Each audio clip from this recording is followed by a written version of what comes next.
I used to think a company could collapse because it lost customers, capital, or technology. I never imagined it could collapse because one arrogant heir fired the wrong woman, the one who had quietly been holding the keys to the entire empire. The sound of expensive Italian leather shoes striking the polished concrete floor inside the Nexus Dynamics atrium did not sound like ordinary footsteps. It sounded like a declaration of war. Every sharp click carried the confidence of someone who had never once wondered whether he would have enough money to cover a mortgage payment. I stood near the back of the atrium, holding a lukewarm cup of break room coffee that tasted like motor oil and disappointment. My name is Olivia Harper. I was 49 years old, and I had served as Nexus Dynamics Director of Real Estate Operations and Infrastructure for 21 years. I knew how much every square foot of that concrete floor had cost.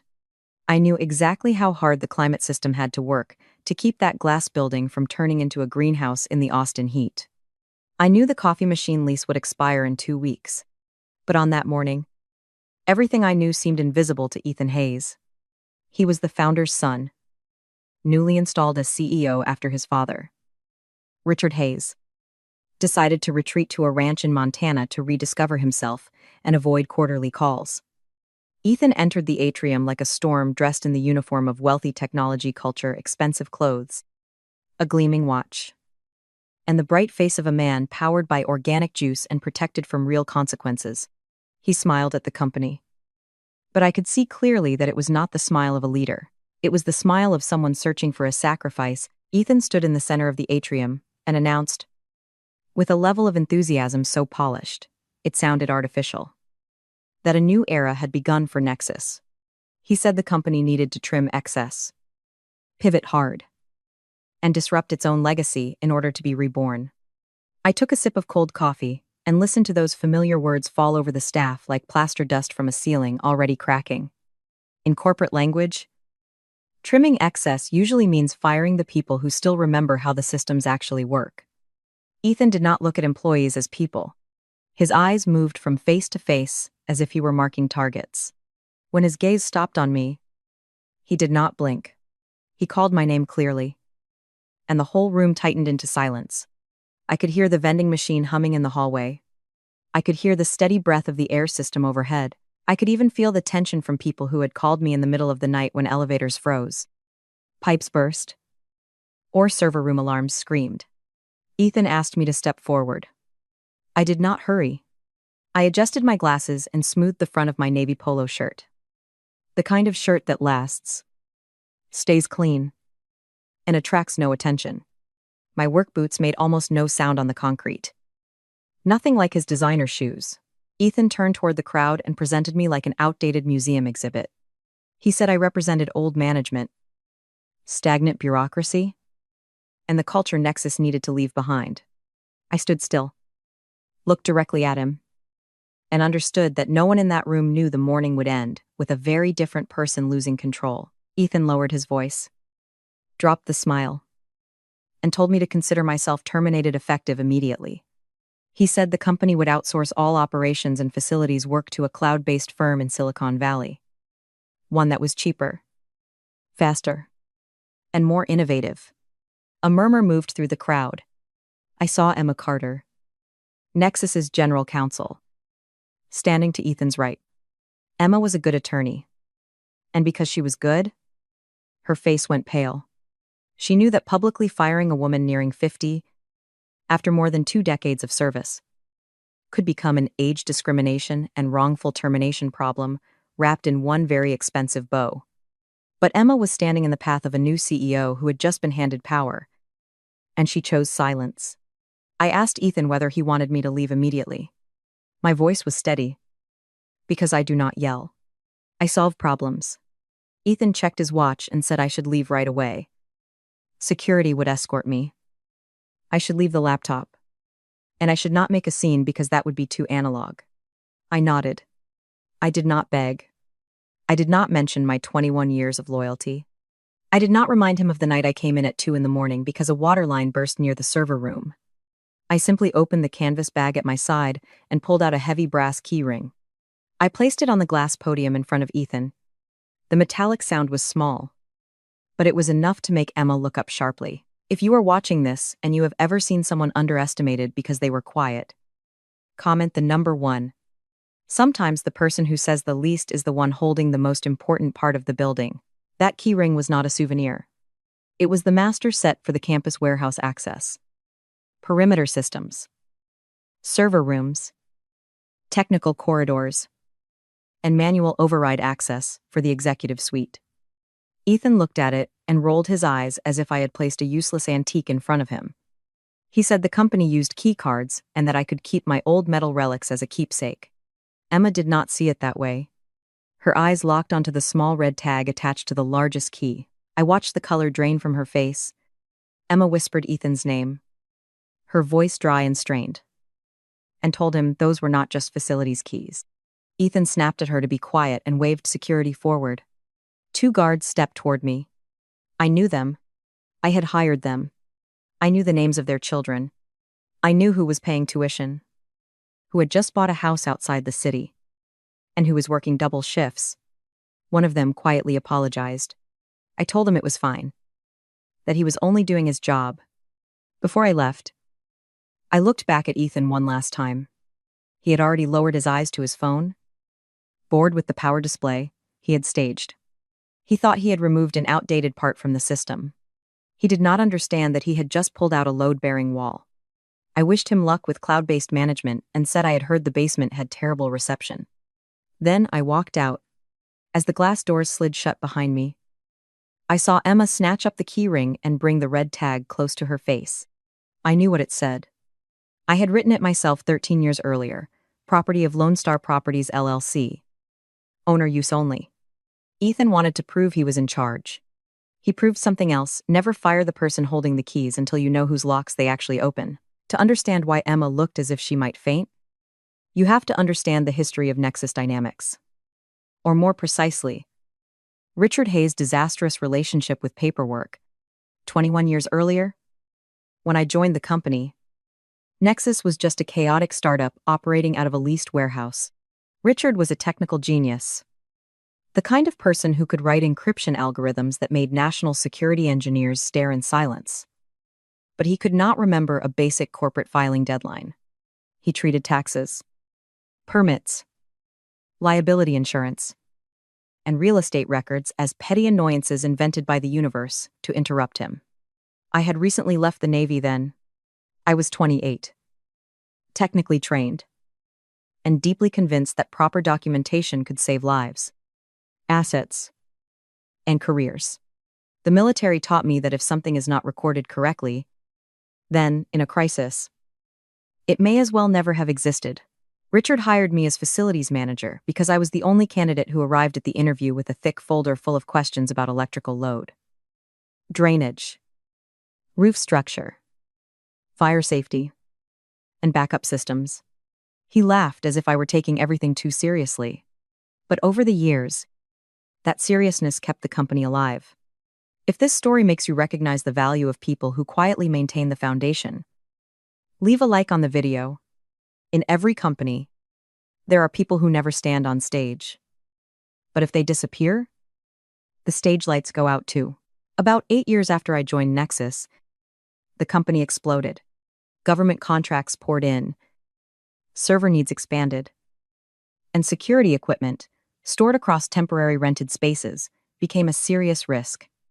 Richard wanted to buy a large Austin campus with 4 buildings, a data center, and a secure testing facility. The transaction was worth $35 million.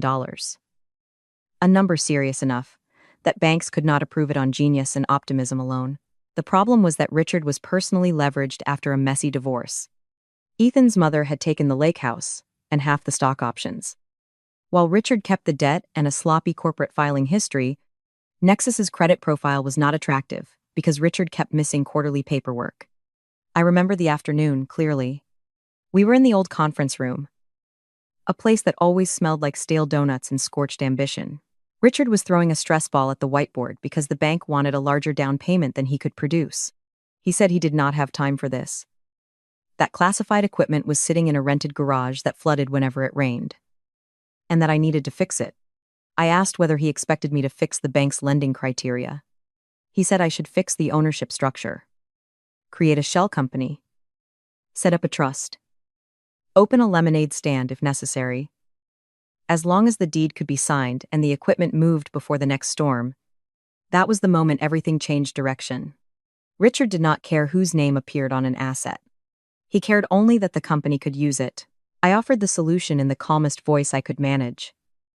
Even though the whole structure had already formed in my mind, I told him we could create a separate legal entity to hold the real estate. That entity would buy the land, carry the liability, take on the loan, and lease the campus back to Nexus under a triple net agreement. The structure would keep the mortgage off Nexus's balance sheet, improve the debt-to-equity ratio for future investors, and give Richard operational use without forcing him to personally handle property taxes, insurance, and maintenance obligations. Richard looked at me as though I had invented electricity. He asked whether that was possible. I said it was perfectly legal and widely used by major companies for tax and liability reasons. He asked how long it would take. I said about 2 weeks to create the company, and additional time to structure the purchase. He did not hesitate.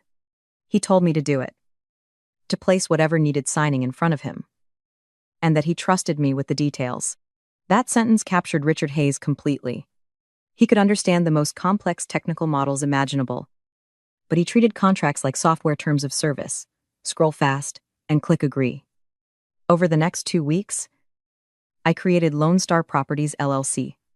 The name was intentionally dull, designed to sound like hundreds of other Texas limited liability companies.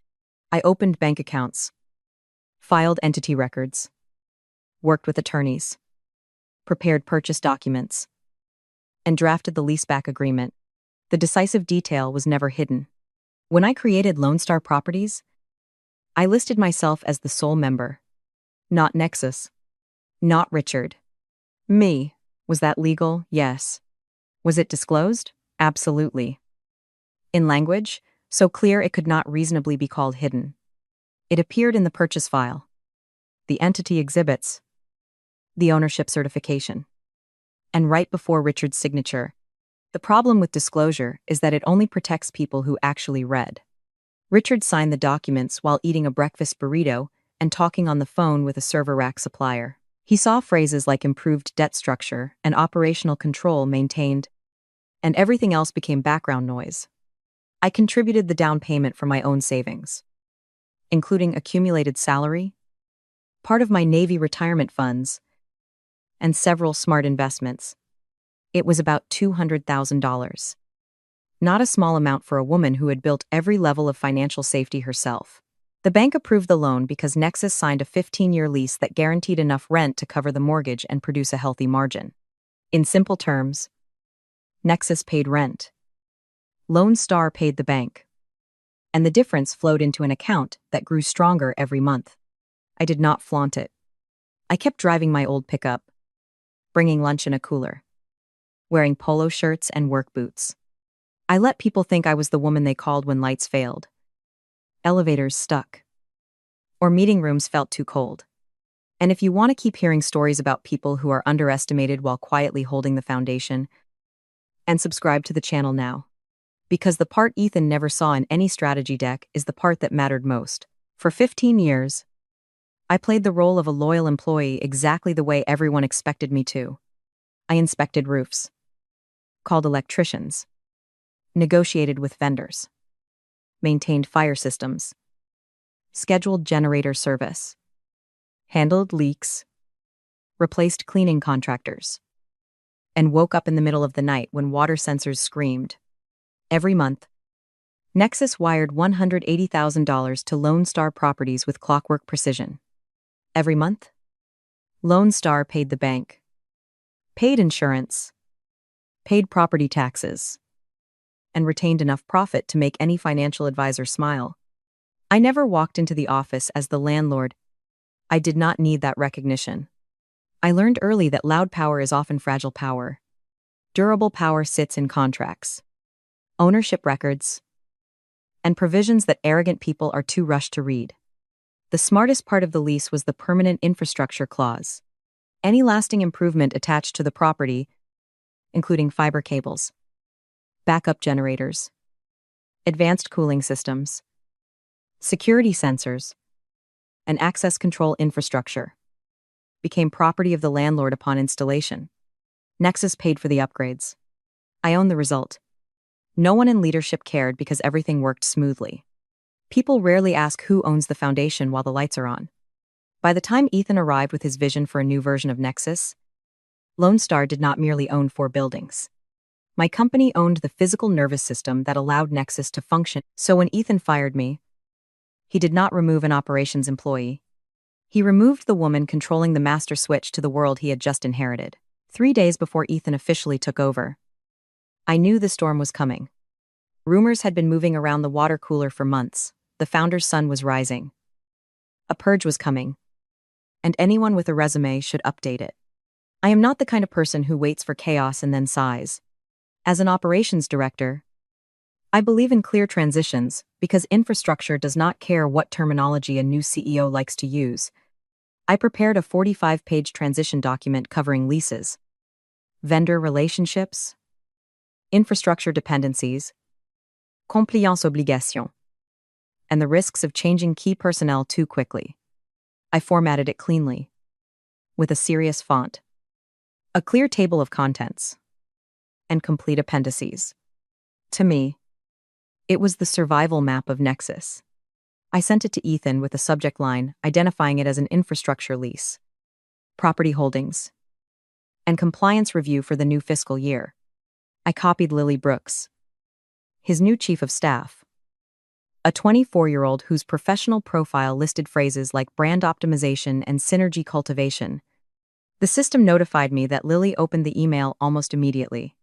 She looked at it for only a few seconds and moved it into a folder named Old Documents. Boring items. A few seconds to assess 2 decades of institutional knowledge. I was not angry. I simply noted it. People who do not read critical documents often do not realize they have signed the death certificate for their own plans. If Ethan had read the beginning, he would have seen the warning that 90% of Nexus's operational square footage was leased from Lone Star Properties LLC, and that good tenant standing depended on the continued role of the designated asset manager Olivia Harper. In that document, I clearly stated that if Nexus terminated the designated asset manager without an owner-approved replacement arrangement, the renegotiation clause in the master lease would activate immediately. It was not hidden in tiny print at the bottom of a page. It was not a clever legal trap. It appeared in the material risks section, too clear enough for any executive who truly wanted to understand what the company was sitting on. But Ethan and his team did not read it. They were too busy talking about innovation, cuts, speed, and disruption. 2 days after I was escorted out of the building, I was at home in Cedar Park, changing the oil filter on my pickup in the garage. My house sits on a stretch of land with live oaks, Texas wildflowers, and drought-resistant shrubs that do not demand constant attention. The mortgage had been paid off long ago thanks to the rent checks Nexus kept sending. I was wiping my hands on a rag when my phone began buzzing nonstop. The screen showed a stream of alerts from the Nexus internal system. They still had not shut off my email access. Almost impressively amateur. Urgent alert access denied. Server room C. Urgent alert executive wing power failure. Urgent alert security badge system offline. Urgent alert climate system unresponsive. I smiled, took a sip of cold beer, and looked at the messages as the inevitable result of a simple equation. The smart building system Ethan was so proud of was registered under the building owner, and that owner was me. The monthly service fee for the building management system was automatically charged to my corporate credit card. The same card, Nexus canceled about half an hour after security escorted me out. When they canceled the card, the automated payment to SecureTech Systems failed. That vendor was famously strict. Payment failure meant immediate service suspension. No friendly warning. No grace period. No sympathetic customer service call. Just a red switch flipped to off. From my garage, I could picture the office as clearly as if I were standing inside it. Ethan swiping his badge at the CEO corner office and receiving a cold red denial light. Lily trying to enter the server room to optimize the digital ecosystem and meeting magnetic locks that would not move. And the climate system, the one I had cared for like a living organism, shifted into energy conservation mode when the central service was suspended. That meant the air conditioning shut down. Automated blinds opened to welcome maximum Texas sunlight. And the indoor temperature started climbing toward 88 degrees in the middle of an Austin summer. I finished the oil filter, washed my hands, and went inside to make a sandwich with turkey, Swiss cheese, and mustard on sourdough. Then I opened my personal laptop.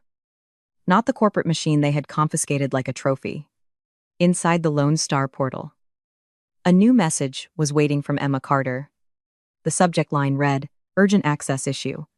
She wrote that there seemed to be confusion about the building, that the keys I left did not work on the manual override systems, and that the bank was asking about a change of control provision in a lease document. She wanted me to call immediately. I closed the laptop. I had all day. At the same time, Ethan was discovering that his inheritance came with more strings attached than he imagined. He called an emergency meeting with Nathan Price from Southwest Commercial Bank to discuss a bridge loan for innovation initiatives, translated into ordinary language. He wanted $10 million to rebrand everything, fire more legacy employees, and hire online personalities to explain that cybersecurity was like cryptocurrency, except for data. Ethan's plan seemed simple to him. Use the Nexus campus as collateral. Prime Austin real estate. Now certainly worth far more than its original purchase price. Should have been an easy money machine in his mind. Nathan sat in the overheated conference room, reviewing his tablet, and asked whether Ethan wanted to pledge the headquarters on Tech Ridge Drive as security for the loan. Ethan confirmed and called it the company's flagship asset, a symbol of stability and growth trajectory. Nathan frowned. He touched the screen. Read again. And frowned harder. Finally, he said there was a discrepancy in the title search. Ethan laughed the way wealthy people laugh when reality dares to contradict them. He said that was ridiculous. That his father had built the place, and that there were ribbon-cutting photos to prove it. Nathan explained very carefully that Richard may have cut the ribbon. But the deed was held by Lone Star Properties LLC. More importantly, the lease contained a no-encumbrance provision preventing Nexus from using the property as collateral because, legally, Nexus was only the tenant. The silence that followed must have been heavy enough to crack the table. Ethan slowly asked, almost through clenched teeth, who Lone Star Properties was. Nathan looked at the file and answered that the managing member and recorded owner was Olivia Harper. I was not there. But if I could have seen Ethan's face in that moment, I might have laughed until I cried. The realization that the obsolete operations woman he had just fired was actually his landlord must have hit him like a freight train carrying irony. Ethan repeated my name as if it belonged to someone else. Not the woman he had just ordered security to remove from the building. Nathan closed his briefcase and said the loan could not be approved. Nexus could not pledge something it did not own. He added that the lease appeared to include a renegotiation clause triggered by a management change. So, Ethan should contact me about renewal terms. Imagine Ethan sitting there in his expensive clothes, sweat soaking into his collar, the conference room growing warmer by the minute. Finally understanding that power does not live inside the title CEO printed on a business card. Power lives in ownership, in the ability to open doors, keep electricity flowing, run cooling systems, and prove to a bank who owns the ground beneath your feet. I was not happy that the company was in trouble. I had spent too many years building the place to want it destroyed. But I did not feel sorry for Ethan either. He had every chance to read, ask, and respect the people who understood the system. He chose theater, humiliation, and speed over knowledge. Now his stage had lost power. I decided everything needed to become official. No phone calls. No personal texts. No replies to panic messages. Landlord and tenant needed to communicate through the proper channels. I drafted a notice on Lone Star Properties LLC letterhead and had it hand-delivered to the Nexus executive team. The content was concise, but strong enough to silence a boardroom. I informed them that the designated liaison, Olivia Harper, was no longer employed by Nexus, which activated the relevant provision of the master lease and triggered an immediate compliance review. I required all building modifications made without owner approval to be reversed immediately, including unauthorized collaboration pods in the main lobby that created fire code concerns and a meditation garden installed in violation of zoning use. I also invoked the gross negligence provision to apply a 15% penalty to the current month's rent, equal to $27,000, payable immediately. The site inspection was scheduled for Monday morning at 9, and master keys were required. Ethan's response was predictable. First came panicked voicemails, then desperate texts, then threats of lawsuits. I ignored them. If a CEO wanted to communicate with the landlord, he could use certified mail and wait the 5 to 7 business day response period. I did not do it out of pettiness. I did it because in business, process matters only if it is respected when powerful people find it inconvenient. Ethan had enjoyed calling me outdated. Now he was experiencing the durability of outdated things: contracts, notices, signature, and deadlines. The darkest comedy began when Ethan hired my replacement. His name was Marcus Reed, the new director of physical operations. A man with a glossy resume who did not know where the main pipe shutoff was located. Marcus lasted 36 hours before falling into the maze I had managed for 21 years. I did not need to sabotage anything. I only had to let the processes that depended on practical knowledge run according to the contract. The climate system required owner approval for deep intervention. Technical gates required landlord keys. Lobby modifications required city records. I requested a building code inspection, as any cautious property owner would after discovering tenant alterations made without permission. On Monday morning, a city inspector named Daniel Brooks walked into the lobby, looked at collaboration pods, blocking exit paths, and a meditation garden installed in the wrong location, and placed a red notice on the front entrance. Building use was restricted until compliance was restored. The fine was $2,500 per day, and because some costs involved the property, the owner could seek reimbursement from the tenant. That was when the board finally stepped in. On Saturday morning, a black Tesla stopped in front of my house. Margaret Stone, chairwoman of the Nexus board, walked onto my porch while I was drinking coffee and listening to morning birds. She did not waste time. She said Ethan was inexperienced and had made a serious mistake. I told her a mistake was forgetting a quarterly report. Firing the woman who owns the building you occupy is corporate suicide. Margaret smiled wearily and admitted it. She said the board would hold an emergency meeting on Monday and wanted me there.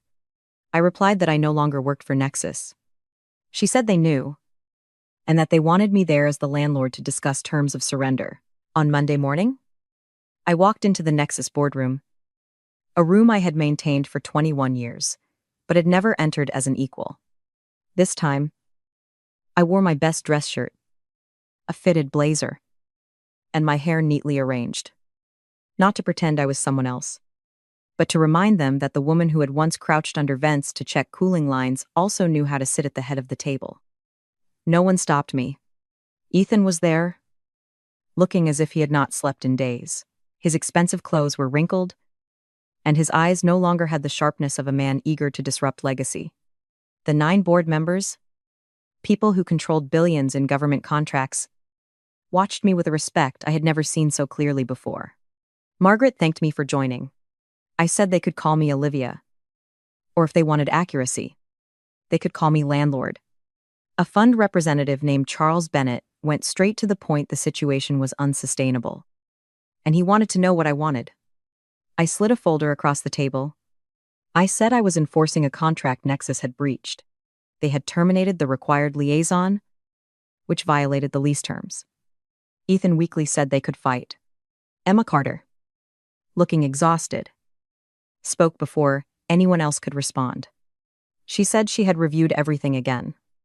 Ownership had been disclosed. The signatures were valid, and the board had ratified the structure years earlier. Nexus had no strong legal case. If they went to court, I could begin eviction proceedings during the dispute, and the company could be bankrupt within 60 days. The room went silent. No one was laughing about the key ring anymore. Margaret asked directly what I wanted. I leaned back. Not from arrogance, but because for the first time in many years, I did not need to stand in the room as someone asking permission to be heard.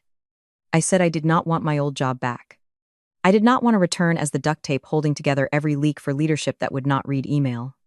I wanted partnership.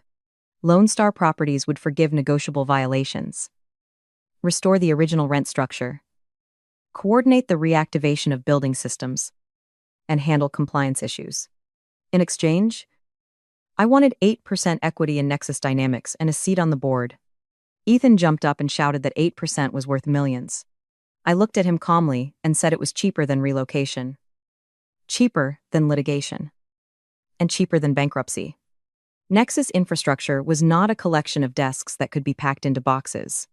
It was fiber buried in walls, custom cooling systems, a data center tied to backup power, and physical and legal security layered through my property. If they left, they would not be moving offices, they would be rebuilding from zero. I added one final condition: I needed management I could work with. People who read documents and understood that infrastructure mattered as much as ideas. Ethan looked at Margaret, but she only looked down at her hands. I stood and told them they had until 5 p.m. the next day. Otherwise, eviction proceedings would begin Wednesday. I also mentioned that I had already spoken with a competitor interested in a turnkey facility. Before leaving, I turned to Ethan and said that if he needed boxes for his personal items, I had plenty. But he would need someone with keys to access storage. At 4:30 the next afternoon, Margaret called. Her voice was tired but clear. The board had voted unanimously to accept my terms. Ethan had submitted his resignation effective immediately. Equity transfer papers were being drafted. I thanked her and said the building systems would be reactivated within the hour. She welcomed me to the board and reminded me that my first meeting would be Thursday morning at 9. On Wednesday morning, I drove my pickup to the campus and parked in the space that had once been reserved for Ethan. I did not do it to show off. I did it because symbols have their own language. And after years of being treated as the woman behind the curtain, I allowed myself to walk through the front entrance in my true role. The lobby had been restored. The collaboration pods were gone. Exit routes were clear. The air conditioning hummed smoothly, and the air felt cool and clean, like a late apology. At the elevator, the doors opened and Ethan stepped out carrying a single cardboard box. We stood facing each other for a few seconds, the heir who had thought power was granted by a last name, and the woman he had underestimated because she did not display hers. Ethan said, "I had planned it from the beginning." I shook my head. I told him I had not planned to destroy him. I had built a safety net. He chose to cut the rope. Ethan tried to say he still had shares and that his father would not allow this to happen.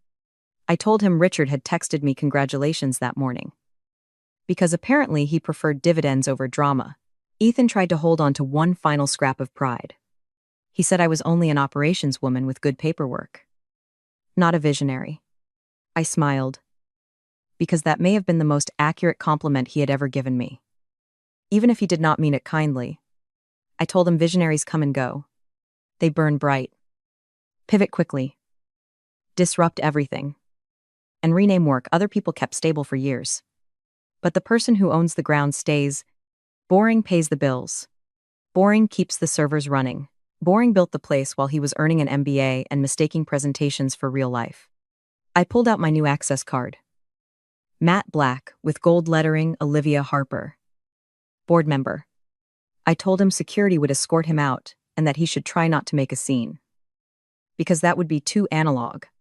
Ethan walked away, his Italian leather shoes clicking a defeated rhythm across the concrete. 3 months later, I sat in my first board meeting as an equity partner, listening to the new interim CEO, Charlotte Reed, a competent woman who actually read her emails. Present quarterly numbers.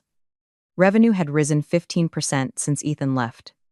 Funny how quickly things improve when people stop breaking what already works. As for me, I am exactly where I belong, protecting the foundation so the company can grow.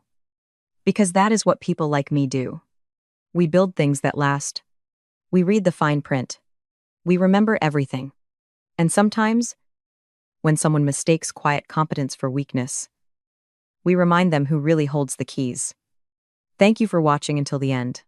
Please leave one like and subscribe to the channel to keep following the next stories.